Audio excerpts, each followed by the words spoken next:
Bonjour à tous, c'est Florence, bienvenue dans cette petite vidéo de vlog sur la thématique de la protection spirituelle lorsque l'on tire les cartes.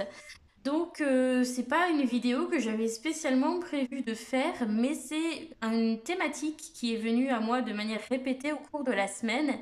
Et du coup, voilà, j'avais envie d'ouvrir un petit peu le débat avec vous, et de vous demander ce que vous en pensez, ce que vous faites, voir un petit peu quelles sont vos habitudes, et puis peut-être voilà, mettre certaines petites mises en garde par rapport au fait de tirer les cartes.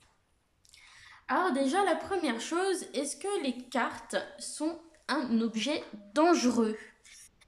Alors, si on prend les cartes en tant que telles, en tant qu'objet, à la base, non, il n'y a rien de dangereux dans les cartes. Ce sont des morceaux de carton imprimés avec des symboles qui vont avoir une portée au niveau de de votre vécu, en fait. On va associer des choses à ces symboles en fonction de son expérience, de sa connaissance. Et donc, ça va créer une sorte de langage qui va interagir avec nous, qui vont nous permettre d'accéder à des messages. Alors, je ne vais pas entrer dans le débat d'où viennent ces messages. Est-ce que ça vient de notre inconscient? Est-ce que ça vient des anges? Euh, pour ma part, j'utilise la plupart du temps les cartes plutôt de manière psychologique, c'est-à-dire je vais essayer de comprendre les enjeux présents pour savoir où j'en suis, ce que je dois faire, quelles sont les options qui se présentent à moi, etc. Et voir comment cela peut évoluer si je continue comme ça, ou quelle tournure ça peut prendre si je prends telle ou telle décision. Mais voilà, je fais pas énormément de tirages divinatoires en général, je fais plutôt du psychologique dans ma pratique.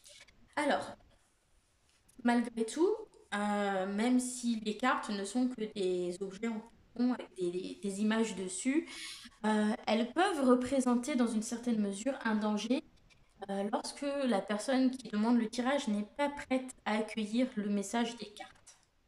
Ça, c'est une chose qui est parce que si la personne est dans un état de panique plus ou de mal-être, et qu'on ne fait pas attention à la manière dont on lit les cartes, on peut se rajouter de l'angoisse, du mal-être.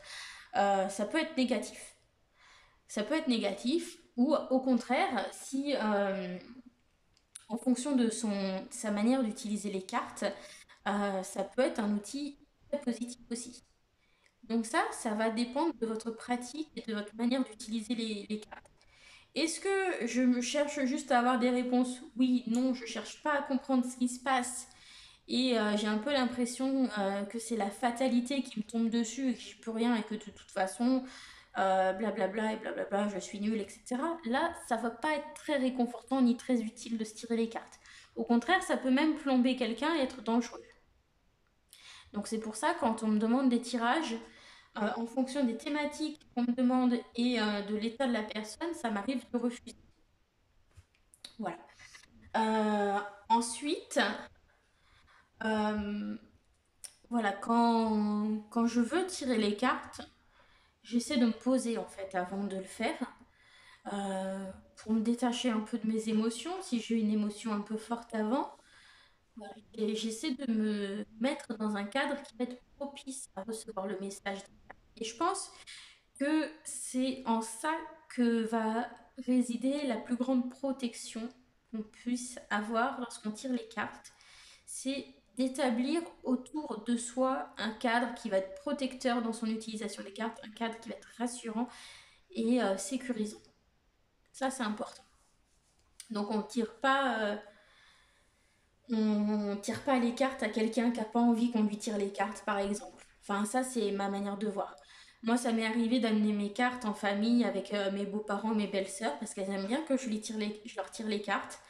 Et souvent, ma belle-mère, elle insiste, elle fait «Oh, tire les cartes aux copains de machin». Et souvent, je vois le copain qui fait «Non, non, non, mais moi, ça va aller». Bah, dans ce cas-là, non, je force pas. Pourquoi j'irai tirer les cartes à quelqu'un qui veut pas? Donc voilà, déjà, je pense que c'est de la curiosité mal placée de tirer les cartes à quelqu'un qui ne souhaite pas avoir des réponses ou qui ne souhaite pas qu'on parle de lui, de choses personnelles devant les autres. Voilà. Donc ça fait partie de la protection, c'est savoir mettre des limites pour soi aux autres. Voilà. Alors, ensuite, quand on parle de protection avec le fait de tirer les cartes, souvent on associe ça à des rituels ou des pratiques. Donc, une chose que je fais souvent, mais pas toujours non plus, c'est d'allumer une bougie, parce que la bougie, c'est la lumière, donc ça va nous ramener vers la lumière. On voit souvent aussi qu'on peut s'accompagner de cristaux de protection. Donc moi c'est ce que j'ai fait de manière très intuitive avant même de me poser la question de s'il faut se protéger ou pas quand on tire les cartes. Et donc pour moi les deux cristaux principaux à voir lorsqu'on tire les cartes, c'est le cristal de roche et l'améthyste. Le cristal de roche, vous pouvez l'avoir en pierre roulée comme ça, l'améthyste pareil, ou vous pouvez avoir des formes plus brutes, par exemple avec des amas de quartz, des druses ou des pointes de quartz, d'améthyste. Alors l'améthyste, ça va être la pierre de la protection pour pour les Européens. C'est la pierre de la protection spirituelle. Donc elle va transformer les énergies négatives en énergie positive. Et donc c'est pour ça qu'elle va vous protéger. Et en même temps, c'est une pierre qui va ouvrir à la spiritualité. Donc moi, c'est une pratique spirituelle de tirer les cartes. Donc ça va aussi aider à s'ouvrir à ses ressentis et ce genre de choses. Le cristal de roche, vous le voyez à l'image, ça se voit très bien, c'est une pierre très lumineuse. Donc elle va aussi nous ramener à la lumière et puis elle va nous apporter la clarté d'esprit pour savoir où on est, ce qu'on fait et puis être capable de revenir à la réalité quand c'est terminé. Voilà. Donc pour moi, c'est vraiment les deux cristaux essentiels à avoir en termes de protection lorsqu'on tire les cartes. Alors beaucoup de gens parlent de la labradorite pour la protection. Quand on tire les cartes, c'est pas vraiment une pierre de protection lorsqu'on tire les cartes, c'est plutôt une pierre qui va renforcer l'intuition. Mais c'est pas une pierre de protection. Donc si vous n'avez qu'une labradorite, ça va pas nécessairement vous protéger. Les autres pierres que moi j'aime bien ramener autour, j'aime bien aussi souvent avoir du quartz rose avec moi parce que c'est une pierre qui apporte beaucoup de douceur et de bienveillance. Et donc voilà, je trouve que c'est plutôt réconfortant et rassurant d'en avoir. Alors ensuite, ce qu'on peut faire lorsqu'on tire les cartes, c'est qu'on peut faire élever les vibrations positives autour de soi. Par exemple avec un bol chantant. Voilà, quand je vais faire vibrer le bol, je vais faire élever les vibrations positives. Ça a un effet apaisant, calmant. Donc ça aide aussi à se mettre dans une posture favorable. On peut aussi, comme le fait d'allumer une bougie, utiliser des encens.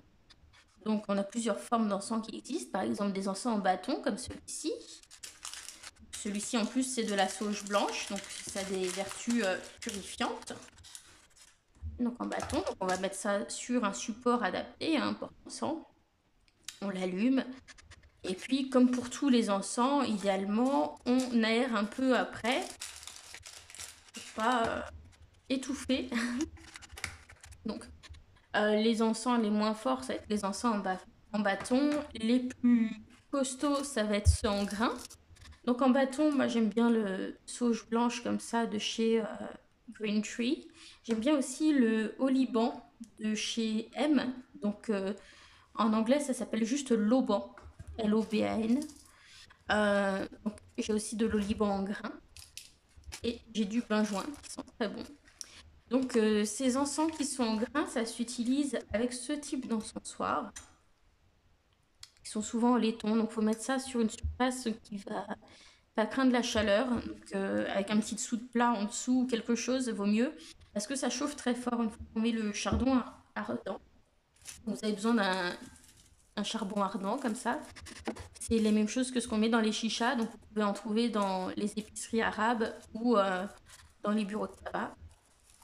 Donc on prend avec une pince spéciale le charbon, on l'allume, on le dépose sur la grille et ensuite on vient déposer quelques grains, mais vraiment juste quelques grains parce que ça fume très très fort. Et croyez-moi, vous allez enfumer toute votre maison si vous en mettez trop. Donc on en met voilà, pas plus que ça d'un coup, parce que sinon ça va vraiment dégager beaucoup beaucoup beaucoup de fumée. Et puis à la limite, bah voilà, quand ceux-là ils ont fini de fumer, vous pouvez en remettre un petit peu petit à petit de temps en temps. Et donc sachez que ça brûle très longtemps, ça brûle très très fort. Donc c'est peut-être plus pratique d'avoir un modèle qui a une poignée qu'un modèle comme ça, tout ça. Voilà, donc là-dessus, on va être sur une protection très forte. L'oliban, le benjoin, ceux-là, ce sont des... En grains comme ça, c'est utilisé dans les églises, notamment. Voilà. Donc, ça vous donne un peu une idée de ce que c'est. On peut avoir aussi des plantes qui vont fonctionner comme des encens. C'est le cas par exemple des fagots de sauge blanche, de romarin ou de lavande, ou de certaines essences de bois comme le palo santo, qui est là. Donc le palo santo, j'aime bien en faire brûler à peu près une fois par semaine. Alors j'ai acheté un paquet avec quelques petits morceaux comme ça. Il y en a pour 25 grammes de palo santo. Je l'ai acheté il y a 3-4 ans et j'en suis toujours au même point. C'est très très long à brûler. Donc c'est pas la peine d'en acheter 40 000 à la fois parce que c'est vraiment très très durable. Vous mettrez beaucoup de temps à brûler tout le bâton.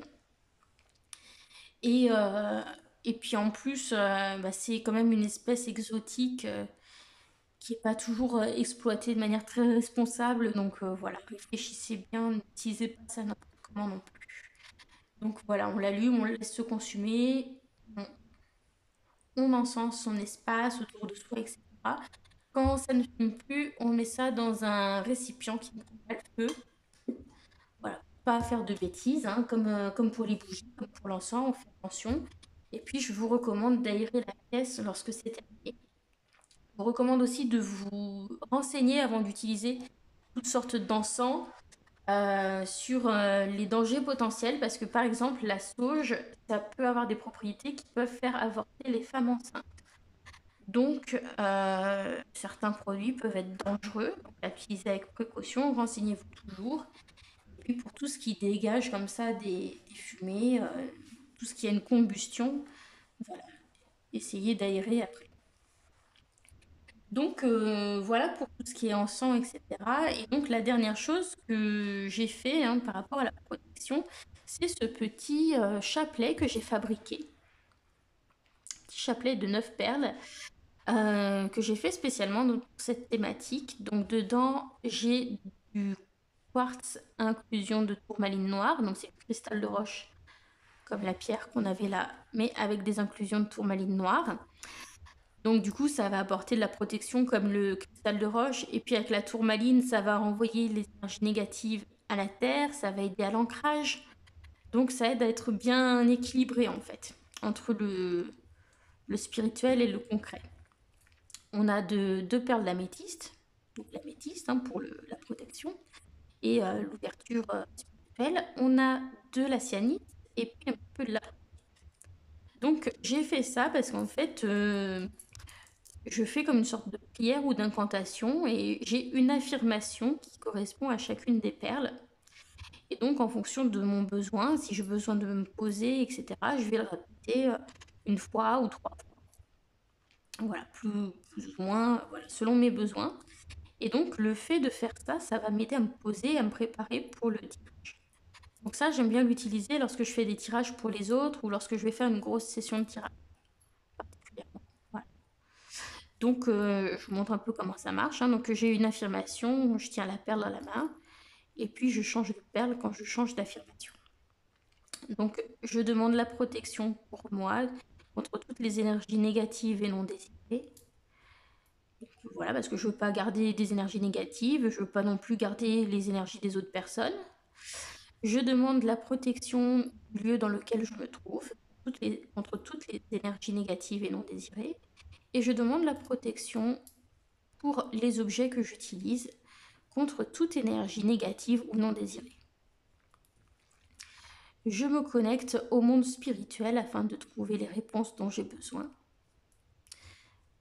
Permettez-moi de communiquer avec aisance les réponses qui me seront communiquées à travers les cartes, puisque la cyanite est une pierre de communication avec les guides et une pierre pour la communication, le dialogue.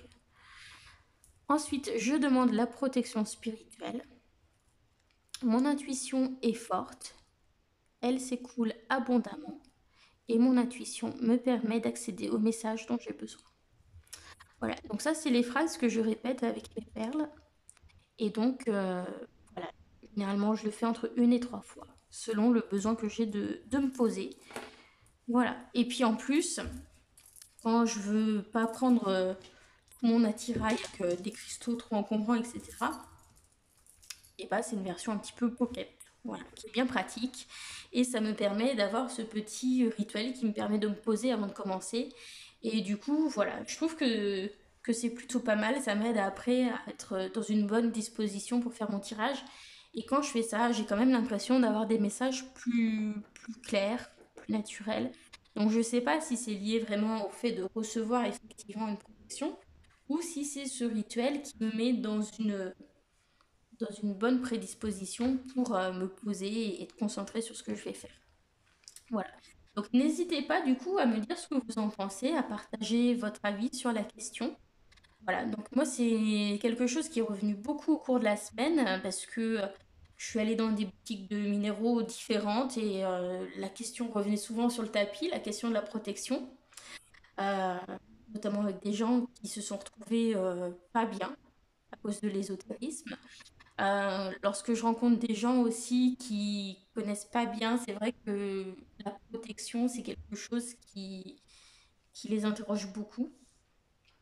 Et puis, voilà, dans des conversations aussi avec des gens qui tirent les cartes, récemment, la question a été soulevée aussi de savoir s'ils étaient en danger, etc.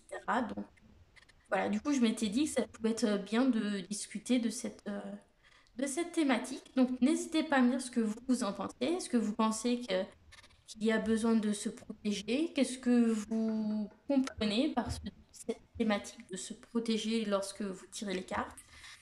Est-ce que vous le faites systématiquement la plupart du temps? Qu'est-ce que vous utilisez? Enfin, bref, voilà. N'hésitez pas à partager vos expériences, à dire voilà ce que vous pensez de cette question.